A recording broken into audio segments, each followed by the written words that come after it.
My case study is on Dr. P, the man who mistook his wife for a hat, and his disorder, prosopagnosia. Oliver Sacks is a neurologist who wrote the case study about Dr. P.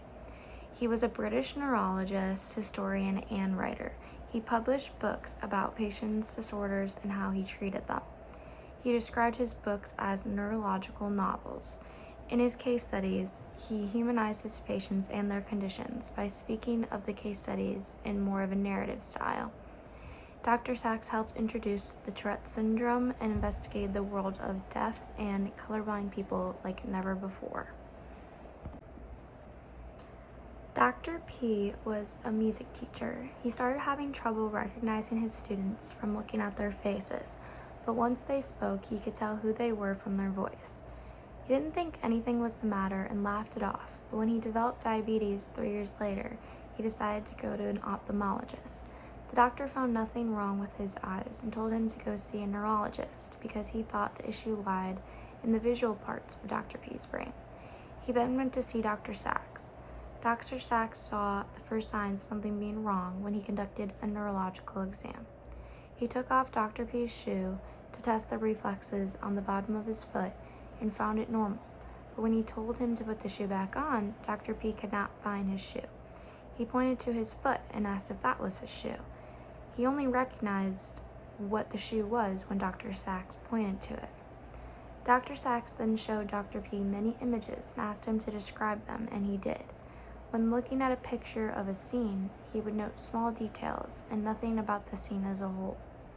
When the examination was over, Dr. P went to grab his hat to leave and grabbed the head of his wife instead, trying to lift it off. He mistook his wife for a hat, hence the name of the book. Days later, Sacks visited Dr. P at his home.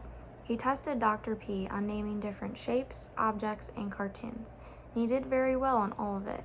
When he showed him pictures of his family and friends around his house, he could name only one or two by picking out a couple of distinctive features, like a nose or a mole.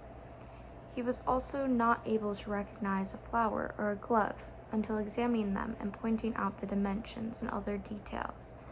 Dr. P functioned like a machine does. He analyzed people and objects by looking at distinctive details and classifying and categorizing them. Sacks spoke to his wife, asking how he functions day to day, and she said he makes a song for everything. He has bathing songs, eating songs, and many more. He also lays out his clothes in the same spots, and he does almost everything through routines. If his routines get interrupted, he stops everything and has to be redirected. Sacks then looked at Dr. P's paintings and saw that he used to do realistic paintings and evolved into doing abstract nonsense paintings. This showed Sacks the progression of Dr. P's visual agnosia. Visual agnosia is the inability to recognize objects by sight alone. Dr. P also had a form of visual agnosia called prosopagnosia, also known as face blindness, and means you cannot recognize people's faces. Sacks did not give Dr. P any treatment because he was functioning daily and was unaware there was any issue. He encouraged him to keep the music in his life to help him with his routines. Sacks tells in the book about how Dr. P's disease gradually progressed, and he continued to teach music up to the last days of his life. Sacks also reveals that his disease was either a massive tumor or degenerative process in the visual parts of Dr. P's brain. Visual agnosia and prosopagnosia usually come from brain damage along the pathway that connects the occipital lobe of the brain with the parietal and temporal lobes, where visual processing occurs. Damage to the brain causes lesions that affect how those areas work. This picture shows a scan of a person's brain with visual agnosia.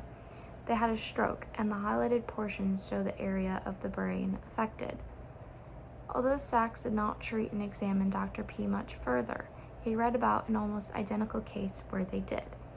The study came from Macrae and Trawl from 1965 of a young man who was in a car accident and suffered an acute head injury. When he awoke, he could not recognize the faces of anyone, including his wife and kids. He did recognize a coworker with a distinctive mole and a friend with an eye twitch. He did not recognize certain objects until examining them and describing distinctive features, like Dr. P. He was able to lessen the symptoms by using his other senses to recognize people, but the disorder was never cured. Sachs spoke with other neurologists about prosopagnosia and brought attention to the disorder through his book. Important studies on visual agnosia and visual processing in general were taken on by H. Damasio, who Sachs also spoke with. They made many advances in the field because of the attention from Sachs's book. Brain damage is often permanent and irreversible, but there are some treatment options for people with visual agnosia. Medications and surgeries are used to try to stop the condition that is causing it to progress. This could be antibiotics for an infection or brain surgery to remove a tumor. Other treatments use therapy and rehabilitation techniques of using your other senses and setting up patterns of behavior. By using sound, like Dr. P did, he was able to identify people and objects much better. Also, by Dr. P's wife setting out his clothes in the same place, it created a pattern to follow to help him. I chose this case study because I found the fact that a man that could see his own wife's face and think it was his hat was very interesting. It really made me think about how perception works and how we identify objects in everyday life. It also made me explore how different senses are associated with different areas of the brain.